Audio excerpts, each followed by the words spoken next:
tiempo, Dios, te esconderás de mí.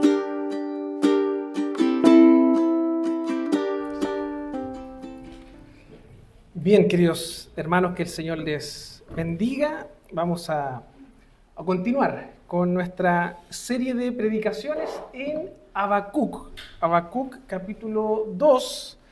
Y hoy nos corresponde los versículos 15 al 20. Vamos a estar leyendo Habacuc 2 del 15 al 20. Así que les doy unos segunditos para que puedan buscarlo.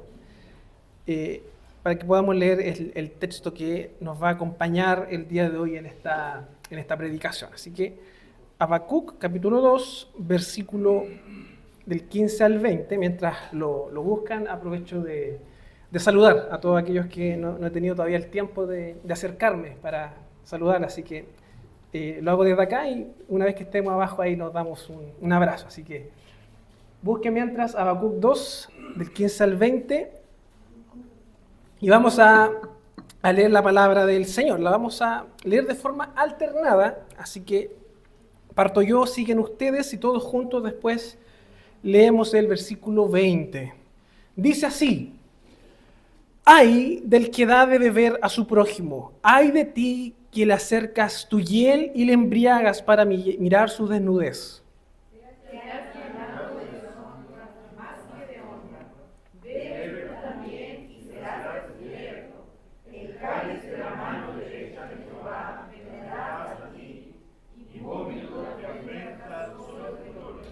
Porque la rapiña del Líbano caerá sobre ti y la destrucción de las fieras te quebrantará, a causa de la sangre de los hombres y del robo de la tierra, de las ciudades y de todos los que en ellas habitan.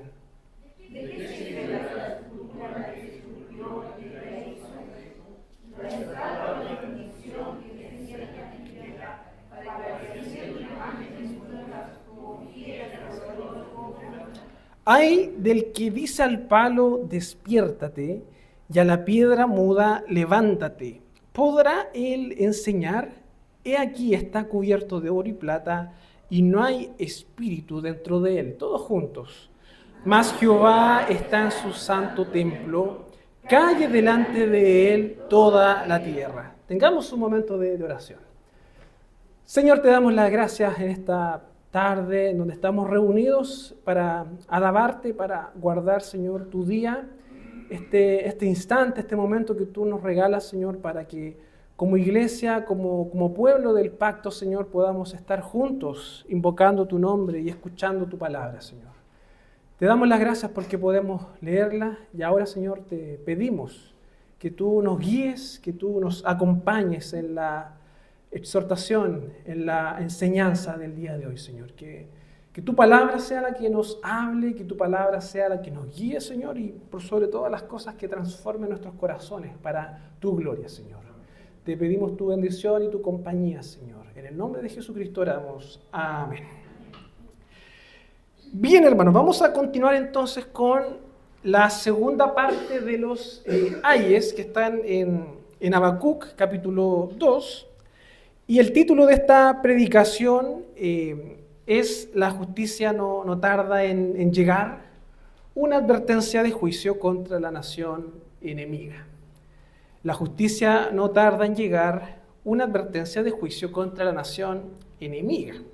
Y para contextualizar, para aquellos que a lo mejor no recuerdan dónde estamos, el profeta Habacuc, o este libro, nos remonta a el periodo de el reino dividido, Israel del sur, en donde Habacuc presencia y es testigo de injusticia. Él ve que en la nación, en el pueblo, en la sociedad, no hay mucha justicia, que digamos, y él hace un reclamo al Señor y le dice, ¿hasta cuándo? Y el Señor responde, y el Señor le dice que va a ser una nación extranjera, la cual él va a usar para su justicia. Entonces ahí inmediatamente nace la duda. ¿Será acaso Dios justo si van a ocupar una nación injusta para hacer justicia? ¿Por qué a Dios se le ocurriría traer justicia a través de una nación pagana, que es peor que Israel del sur? Y sin duda es una interrogante que nace. Pero Dios responde inmediatamente y Él dice algo así: traeré justicia a Israel por medio de una nación pagana y luego esta nación pagana será enjuiciada. Y es ahí en donde estamos. Es ahí en donde estamos leyendo las palabras del Señor, que son juicio, son profecía a esta nación pagana. Por lo tanto, no queda ninguna duda de que ningún pecado ante los ojos de Dios va a quedar sin su justa retribución. Por tanto, si Habacuc nos mostraba esta idea de que a lo mejor Dios era injusto o que estaba pasando por alto ciertos pecados, vamos a ver de que Dios no es injusto, que Dios hace justicia, y lo que acabamos de leer representa parte de la justicia de Dios y el veredicto de Dios contra esta nación pagana. Pero es importante, antes de iniciar, que a la hora de leer estos ayes, de leer estas declaraciones de juicio de Dios, tengamos presente lo que habíamos leído anteriormente. Esta idea o este antagonismo entre dos tipos de personas. El justo, como dice la palabra, por su fe vivirá. Y por otro lado está el orgulloso, el soberbio, el insensato, que es descrito en los primeros versículos del capítulo 2. Esos son los dos personajes o los dos tipos de personas que el relato nos ha presentado. Y vamos a ver que Dios va a empezar a dictar juicio sobre esta nación pagana. Dios va a empezar a dar juicio a Babilonia, que es una nación pecadora e idólatra. Por lo tanto, todo pecado va a ser enjuiciado por Dios. Y eso es a grandes rasgos la antesala del capítulo 2. El capítulo 2 nos describe esa idea. Luego, del versículo 6 en adelante, hasta el 20, vamos a tener 5 ayes. Si usted los ve ahí, hay 5 declaraciones de ay de aquel. Y si usted se fija, cada uno de estos ayes está conformado por 3 versículos. Desde el 6 hasta el 20 vamos a tener 5 ayes, de los cuales cada uno va a estar conformado por 3 versículos y son declaraciones de Dios contra la injusticia de Babilonia. El primer ay, que lo vimos la semana pasada, entre el versículo 6 y 8, apunta contra esta actitud de querer enriquecerse ilícitamente. Es decir, aquellos que robaban o que incluso querían hacerse ricos de forma fraudulenta, como por ejemplo la usura. ¿Qué es lo que dice el Señor? Versículo 7. ¿No se levantarán de repente tus deudores y se despertarán los que te harán temblar y serás despojo de ellos? El segundo ay, que también lo vimos en la reunión pasada, del versículo 9 al 11, el Señor está recriminando y llamando a juicio a aquellos que codician. Versículo 9. Ay del que codicia injusta ganancia para su casa, para poner en alto su nido, para escaparse del poder del mal. Entonces vemos que estos dos primeros ayes que el Señor nos muestra tratan con esta idea de la avaricia, del dinero, de los recursos, de en dónde estás poniendo tu esperanza. Y mientras preparaba esto para contextualizar los siguientes ayes, se me vino a la mente una parábola de Jesús que está en Lucas 12, versículo 15, que se llama la parábola del rico insensato, que yo creo que más de alguno la recordará. Y Jesús, ¿qué es lo que dice con respecto a esto? Mirad y guardaos de toda avaricia, porque la vida del hombre no consiste en la abundancia de los bienes que posee. También le refirió una parábola diciendo, la heredad de un hombre rico había producido mucho. Y él pensaba dentro de sí diciendo, ¿qué haré? ¿Por qué no tengo dónde guardar mis frutos? Y dijo, esto haré, derribaré mis graneros y los edificaré mayores, y allí guardaré todos mis frutos y mis bienes, y diré a mi alma, alma, muchos bienes tienes guardados para muchos años, repósate, come, bebe, regocíjate. Pero Dios le dijo, necio, esta noche vienen a pedirte tu alma, y lo que has provisto, ¿de quién será? Así es el que hace para sí tesoros y no es rico para con Dios. Jesús confronta esta idea de la insensatez de aquel que es avaro, que busca acumular y tener recursos en la tierra. Y Jesús le dice, todo esto no es nada.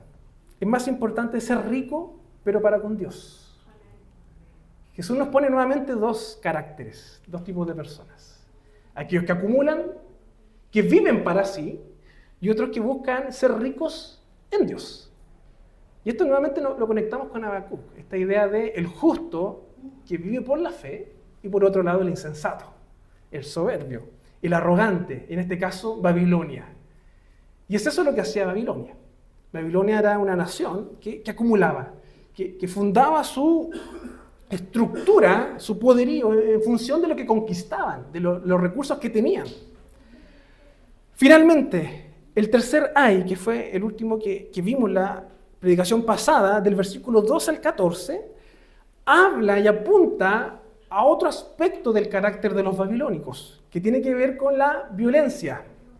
Versículo 12, ay del que edifica la ciudad con sangre, y del que funda una ciudad con iniquidad. ¿No es esto de Jehová de los ejércitos? Los pueblos pues trabajarán para el fuego, y las naciones se fatigarán en vano. El Señor le está recriminando nuevamente a Babilonia este acto de edificar imperio a raíz de violencia, a raíz de masacre, en función de matar, dominar y crear un imperio. Dios también le recrimina eso y les dice que están trabajando en vano. Y esto es interesante porque cuando uno estudia un poco más de la historia de Babilonia, y ya un poquito fuera de la Biblia, uno se encuentra, por ejemplo, con grandes construcciones o cosas que eran características de este imperio, que son muy reconocidas y bonitas, pero que al día de hoy ya no están. Y no sé si a ustedes les suena los jardines de Babilonia, que es una de las 7 maravillas del mundo, pero hasta el día de hoy no se sabe dónde están. No hay una precisión realmente dónde está ubicado. Entonces esto también nos lleva a pensar un poco en esa gloria que ellos buscaban, ese poder reflejado a través de grandes cosas, que al final fue en vano, porque ya no está, ya pasó. Y ahora entramos a la predicación de hoy, propiamente tal. Cuarto y quinto ay, versículo 15 al 17, es el cuarto ay, el cual es una recriminación contra aquellos que hacen caer a otros a través del engaño, a través de mecanismos poco honestos o incluso deshonrosos. Ese es el cuarto ay. Y el quinto ay, de los versículos 18 al 20, es un ay contra la idolatría. Jehová es el único Dios verdadero y por tanto todo acto de idolatría es una ofensa a su grandeza y será juzgada. Ahí está el resumen de los 5 ay. Y vamos a hablar un poquito hoy día de los 2 últimos, que tiene que ver con esta idea de engañar, hacer caer a otros y también con la idolatría. Y antes de entrar de lleno a cada uno de estos ay, es interesante ver que los 3 primeros apuntan al carácter de la sociedad babilónica, mientras que algunos estudiosos dicen de que los 2 últimos ay, que son los que vamos a ver hoy, apuntan más al carácter de los gobernantes de Babilonia, a los reyes, los emperadores de este reino. Y el primer ay que vamos a ver hoy día es el ay contra los que promueven la embriaguez, la vergüenza y el beneficio personal.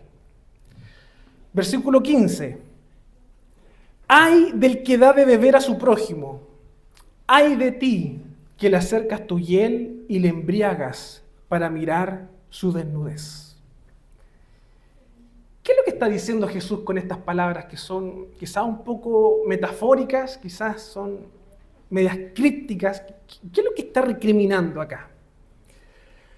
Babilonia, o los emperadores de Babilonia, los reyes, tenían una mala práctica que involucraba el seducir a otras naciones a fin de engañarlas para luego tomar dominio de ellos. Y una de esas formas era a través del alcohol, a través de la embriaguez. Ellos podían manipular, podían denigrar e incluso exponer la desnudez de otros. No sé si a usted le ha pasado que ha visto a una persona que usted la conoce, que comparte con ella, pero una vez que esa persona a lo mejor está pasadita de copas, su actitud es distinta? ¿Le ha pasado eso? ¿Ha visto que se pone más alegre, aflora otro tipo de carácter, incluso más bueno para conversar, más amigable? Eso es lo que hacían estos babilónicos. Ellos embriagaban, seducían a las personas y aprovechaban esa instancia para hacer acuerdos, para hacer alianzas, para poder conquistar. Y el Señor les recrimina eso, el aprovecharse de esas situaciones. El alcohol era un tema muy particular en el imperio babilónico. Y de hecho, si ustedes no lo habían notado, en el libro de Daniel, cuando se nos describe a Belsasar, Daniel capítulo 5, se nos muestra como un hombre bebedor. Daniel capítulo 5, voy a leer los primeros 5 versículos. El rey Belsasar hizo un gran banquete a 1000 de sus príncipes, y en presencia de los 1000 bebía vino.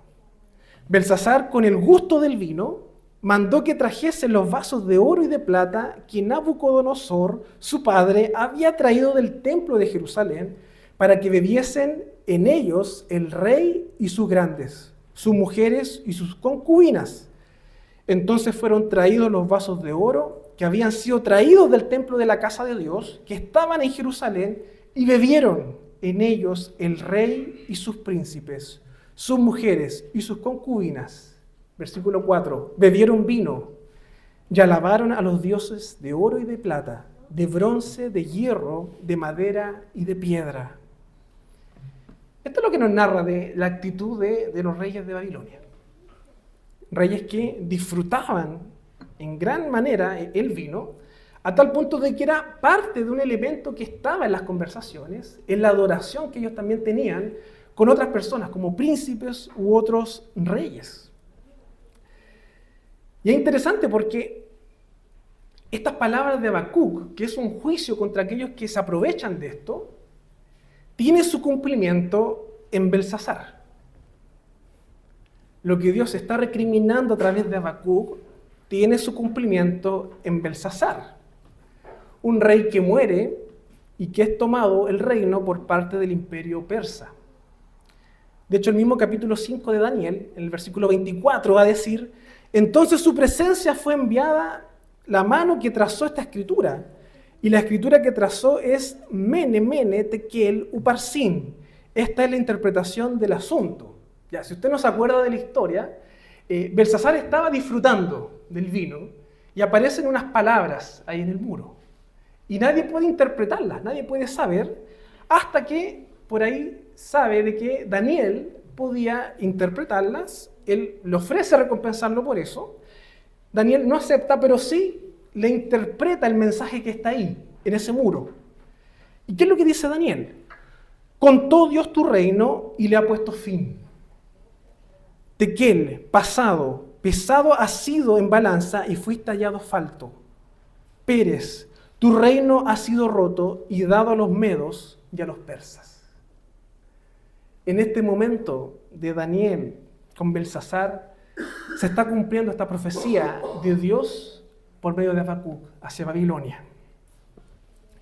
Entonces mandó Belsasar vestir a Daniel de púrpura y poner en su cuello un collar de oro y proclamar que él era el tercer señor de su reino. La misma noche fue muerto Belsasar, rey de los caldeos, y Darío de Media tomó el reino, siendo de 62 años. O sea, este juicio en Habacuc está acá, representado en esta historia, en donde Babilonia cae, es enjuiciado por Dios y es tomado por el imperio persa, el imperio Medo-Persia. Vemos entonces que aquí está el primer juicio de Dios contra esta nación. Y es interesante, hermanos, porque esta idea del alcohol y la embriaguez, al parecer los persas también entienden esto y ellos ponen una ley para regular el uso del alcohol. Si usted va a Esther capítulo 1, que tiene que ver en un contexto persa, El versículo 8 va a decir lo siguiente en relación a una fiesta del rey Asuero. Y la bebida era según esta ley, que nadie fuese obligado a beber, porque así lo había mandado el rey a todos los mayordomos de su casa, que se hiciere según la voluntad de cada uno. O sea, los persas colocan una ley que dice que no te pueden obligar a beber más de lo que tú quieres. Porque los persas entendían esta lógica de los babilónicos, que querían embriagar a fin de obtener beneficios, algo que era totalmente incorrecto y enjuiciado por parte de Dios. Pero es interesante porque si usted lee la historia de Asuero en Esther, se va a dar cuenta de que Asuero al final no se controla y al final, producto de las copas de más, al final toma malas decisiones también. Deshonra a su esposa y como que inmediatamente le hace un divorcio y se enoja a causa de esto. Bueno, el alcohol también refleja eso, de que muchas veces pone de manifiesto ciertas actitudes que están en el corazón. A través de las palabras de Habacuc, entonces Jehová está condenando las malas prácticas de Babilonia y anuncia que ellos mismos sufrirán las consecuencias de estos actos deshonrosos. Pero fíjense lo interesante, porque Dios no solamente les está diciendo que esto es malo, sino que le está diciendo que van a tener su justa retribución por estos actos, que fue lo que ocurrió con Belsasar.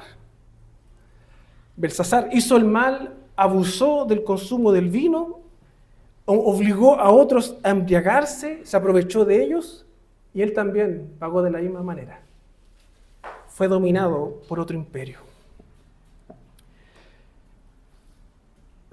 Si usted va a la historia, hermanos, de muchos imperios, de muchos reyes, se van a dar cuenta de que el uso del alcohol o la embriaguez de otras personas era una práctica muy usada para que sus invitados bajaran la guardia y así podían obtener información secreta, someter la voluntad, hacer alianzas o incluso ridiculizar o abusar de los invitados.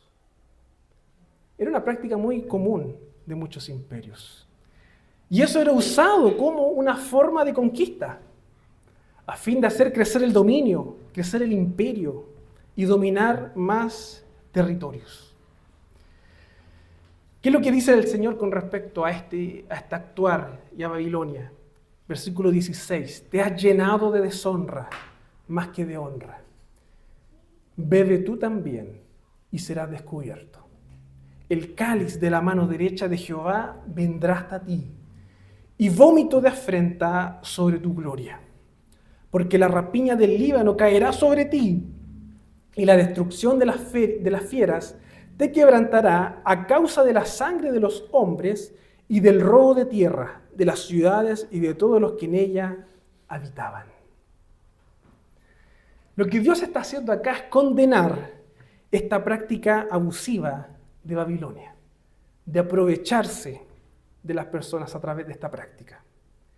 Y anuncia que serán juzgados y recibirán su propia medicina. O sea, les pagarán de la misma forma. Entonces, ahora viene la pregunta, ¿de qué nos sirve esto a nosotros? ¿Cómo interpretamos esto o qué lección sacamos de esta historia que ciertamente ocurrió en el pasado, es un hecho histórico, pero ¿qué principio bíblico podemos extraer? ¿Con qué podemos quedarnos con esto? Y es interesante notar que si usted se fija en nuestro contexto actual, esta idea de ocupar el alcohol y obtener beneficios personales aún sigue usándose. Hay muchas personas que ocupan o que mal usan esta idea del consumo de alcohol para aprovecharse de otros. No es una práctica exclusiva de los reyes poderosos de antaño, sino que lo vemos muchas veces en personas comunes y corrientes, e incluso en personas conocidas. No sé si usted recuerda dos figuras públicas que hace un poquito de tiempo atrás fueron denunciadas, no voy a emitir juicio, pero fueron denunciadas por aprovecharse del uso del alcohol. Es algo que está ahí y no podemos negarlo. En la semana estaba viendo un reportaje sobre Corea del Sur, Corea del Sur, y no sé si a usted le pasa, pero yo al menos la idea que tengo o tenía de Corea del Sur es el de un país bastante desarrollado, tecnológicamente potente. Yo así me lo imagino, como un país con mucha tecnología, con mucho crecimiento, con mucho desarrollo. Un país del primer mundo, así me lo imaginaba yo. Y en este reportaje se mostraba de que en Corea del Sur la personalidad de las personas o la cultura de esas personas es como muy retraída. Los coreanos son como muy íntimos en sus personalidades. Ellos no expresan mucho. Ellos, de hecho, lo que buscan es no incomodar a otros. Por lo tanto, si ellos tienen como un problema o una carga, ellos como que se la guardan con ellos, y más que buscar ayuda o ser ayudados por otros. Eso es parte de la cultura de Corea del Sur. Pero hay una particularidad, que hay una forma en que estos coreanos se desahogan. Van en las noches a lugares de fiesta, por decirlo de alguna forma, y consumen alcohol a fin de un poco aflorar esta personalidad e incluso poder desahogarse y vivir quizás un espacio de confianza y de desahogo. Y es curioso porque una persona narraba de que la cultura de Corea es a tal nivel que si tú dejas una cosa de valor, nadie se la lleva, nadie se la roba. Está ahí, queda ahí, tú puedes ir a buscarla. Pero sí mencionaban algo interesante, o no sé si interesante, pero que me llamó la atención. Que dentro de estos espacios en donde la gente se emborrachaba, habían personas que se aprovechaban de eso. Habían personas que ocupaban esas instancias para robar o incluso causar daños sexuales a personas. Entonces no es un tema ajeno esto que nos narran acá. Esto de que el uso de ciertos elementos para obtener beneficios está tan vigente hasta el día de hoy. ¿Y qué podemos decir, hermanos, con respecto a esto? Que si bien es cierto, uno podría puntualizarlo con respecto solo al alcohol y la embriaguez, yo en lo personal creo que también existen otras formas en las que muchas veces las personas ocupan ciertas cosas o ciertas situaciones para poder tener beneficio de las personas. Hay muchas formas en que el ser humano se aprovecha de otros y obtiene beneficios a causa de la vulnerabilidad de otras personas. Ejemplos como la manipulación, el abuso psicológico, el chantaje, el matonaje, la extorsión, entre otras cosas, son actos que muchas veces las personas usan para obtener beneficios, usan para lograr sus intereses. Y yo creo que a la luz de este principio bíblico que acabamos de leer, también es pecaminoso ante los ojos de Dios. Ocupar ciertos artilugios para aprovecharte de la vulnerabilidad y obtener beneficio, eso es un pecado ante los ojos de Dios. Y eso lo vemos día a día. Lo vemos en el trabajo, en la sociedad, e incluso en algunas iglesias, en donde se utilizan ciertos métodos para aprovecharse de las personas. Eso es pecado. Y el Señor también recrimina esas cosas. ¿Qué conclusión podemos sacar de este cuarto ay? En primer lugar, Dios describe y señala estas prácticas como acciones de los que son soberbios y rebeldes, no de los justos. ¿Se acuerdan de estos dos personajes? El justo, que vive por la fe, y el soberbio, aquel que no busca a Dios. Esta es una actitud de los soberbios, no de los justos. Por lo tanto, como hijos de Dios, debemos arrepentirnos si es que hemos usado estas prácticas. Nuestro llamado es buscar la justicia de Dios. El justo por la fe vivirá. Somos llamados a ser una voz contracultural. Si el mundo practica estas acciones, debemos ser nosotros quienes evidencien la justicia de Dios haciendo lo correcto y no lo mismo que hace el mundo. Si hemos sido nosotros quienes hemos practicado esto, debemos arrepentirnos y buscar la verdadera justicia, aquella que viene de Dios. Jesús en el Sermón del Monte dice: bienaventurados los que tienen hambre y sed de justicia, porque ellos serán saciados. El quinto ay contra la idolatría. Versículo 18. ¿De qué sirve la escultura que esculpió el que la hizo? ¿La estatua de fundición que enseña mentira para que haciendo imágenes mudas confíe el hacedor en su obra? ¿Qué es lo que está recriminando acá el Señor a través de Habacuc a los reyes de Babilonia? La idolatría. La idolatría. El adorar otras cosas que no sea Dios. ¿Se acuerda de Belsasar? Que habíamos hablado recién de él, este rey de Babilonia. En Daniel capítulo 5, 4 se nos mencionan estos dos elementos de Belsasar, fíjense. Bebieron vino y alabaron a otros o a los dioses, dice acá. Bebieron vino y alabaron a los dioses. Claramente aquí está el cumplimiento de esta profecía. Bebiendo vino, alcoholizándose y adorando a otros dioses, de oro y de plata, de bronce, de hierro, de madera y de piedra. Dios recrimina la idolatría.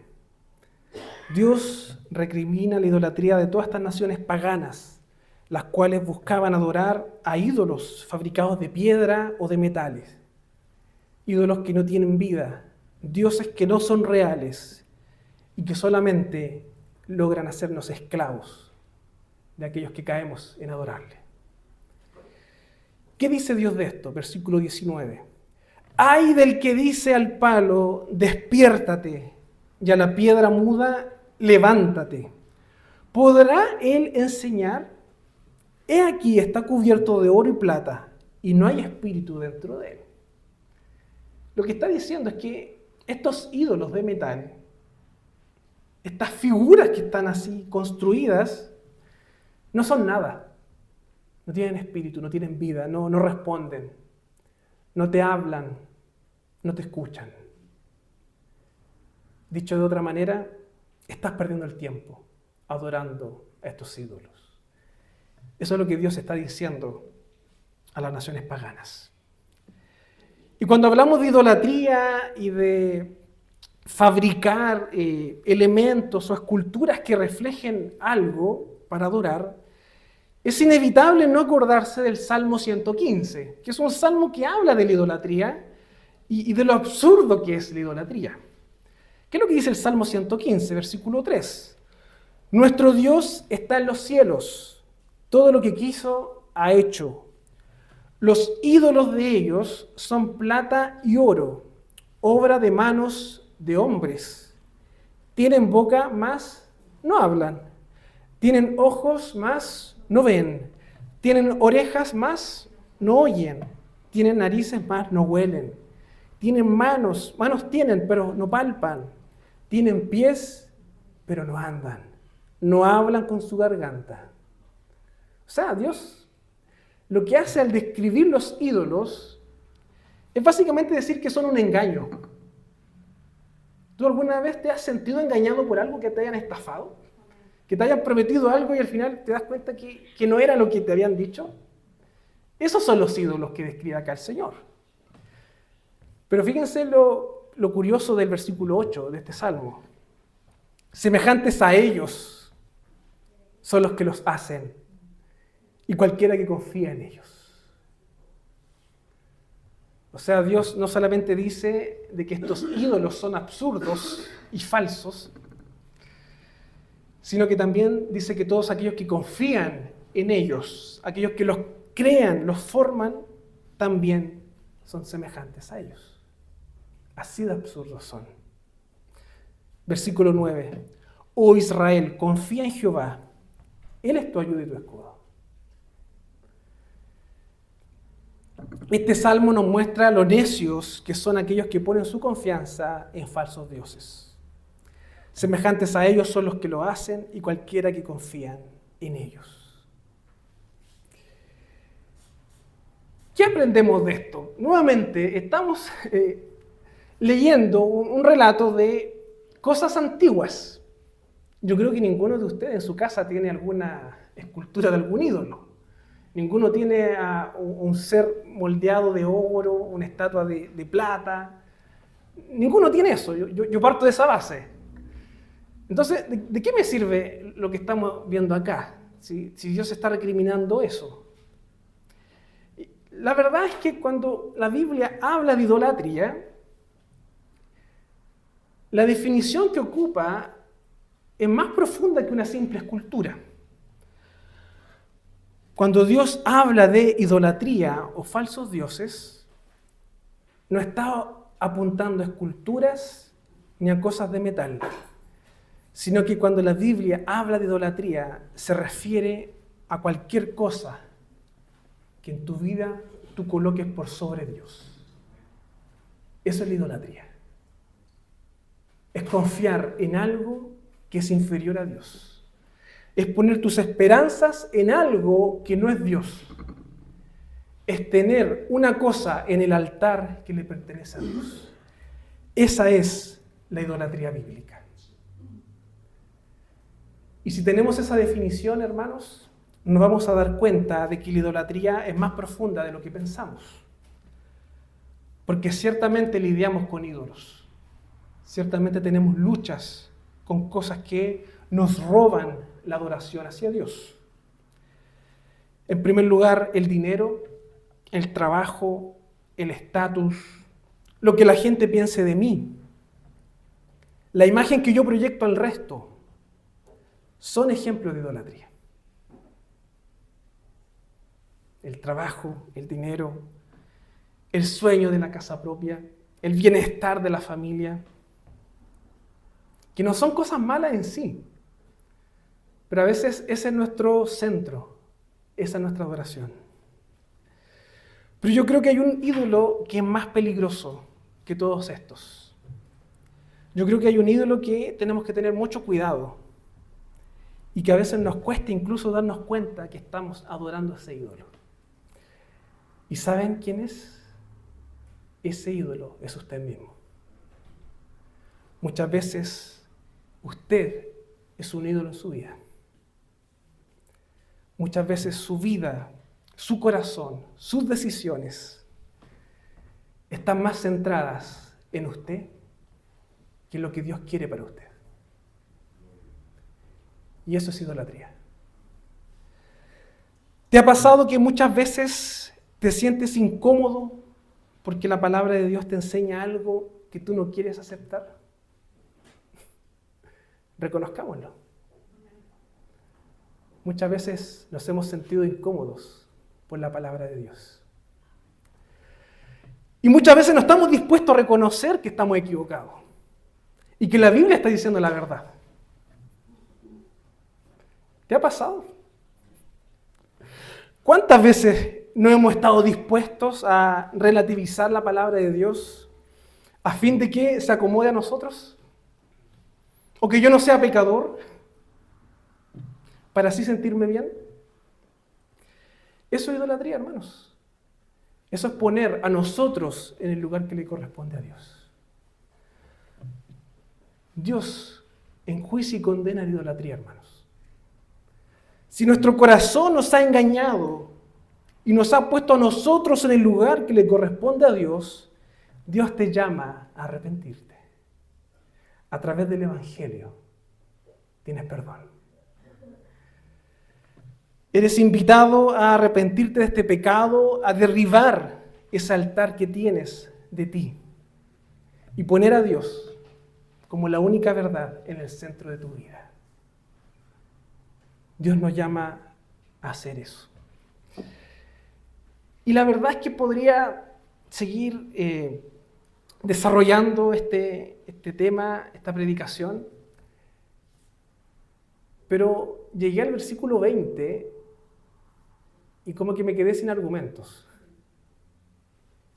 Porque claro, uno podría decir, pero Señor, es que podría pasar esto, que entiéndeme, soy distinto, tengo mi vida.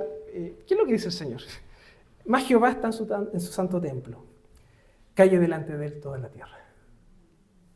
Es como punto final. Dios lo que está haciendo es recordarnos también ese salmo que acabamos de leer. Nuestro Dios está en los cielos. Todo lo que Él quiso ha hecho. Los ídolos. Ese ídolo que a lo mejor tú tienes en tu vida es terrenal. Ese ídolo no puede hacer nada ante el poder de Dios. Ese ídolo no es nada antes la presencia de Dios. Jehová está en su santo templo. Calle delante de Él toda la tierra. Somos invitados, hermanos, a arrepentirnos de nuestros pecados, de nuestras faltas.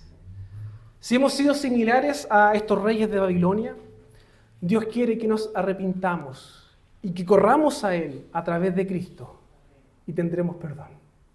Si en nuestra vida hemos sido idólatras, si nos hemos aprovechado de otras personas a fin de tener beneficios, Dios nos dice que hay esperanza, hay perdón y podemos enmendar el camino a través de la fe en Cristo. Quiero invitarles a orar, hermanos. Señor, te damos las gracias por esta mañana, esta tarde, en donde hemos leído y estudiado tu palabra, Señor. Hemos escuchado que tú, Señor, eres un Dios justo, que tú haces justicia, Señor. Y te pedimos perdón si hemos fallado. Te pedimos perdón si hemos pecado ante ti, Señor, ante tu santidad, ante ti que estás en tu santo trono reinando, Señor. Te pedimos, Señor, perdón si hemos sido similares a estos reyes paganos, Señor, que se aprovechaban de las personas, que no te adoraban a ti, que adoraban a cosas inferiores, Señor. Tú los comparas como personas necias. Tú los comparas como personas insensatas, como personas que no te buscan, como personas que están destinadas a la muerte eterna, Señor. Pero gracias a tu evangelio, gracias a la gracia manifestada en Jesús, tenemos esperanza, Señor. Y nuestras faltas son perdonadas. Y te pedimos perdón si hemos faltado ante tu justicia, Señor. Así como Habacuc reclamaba y pedía justicia, tú perfectamente podrías juzgarnos, Señor.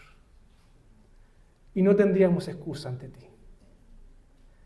Tendríamos que estar callados y recibir sentencia, Señor. Pero ese silencio, esa sentencia, no la cargamos nosotros, Señor, sino que fue tu Hijo en la cruz. Y te damos gracias por eso, porque a través de Cristo tenemos salvación y redención, Señor. Gracias por tu palabra, porque nos anima a hacernos parte de tu salvación, a vivirla y por sobre todas las cosas a honrarte con nuestras vidas, Señor. Te pedimos tu compañía, tu bendición. En el nombre de Jesucristo oramos. Amén.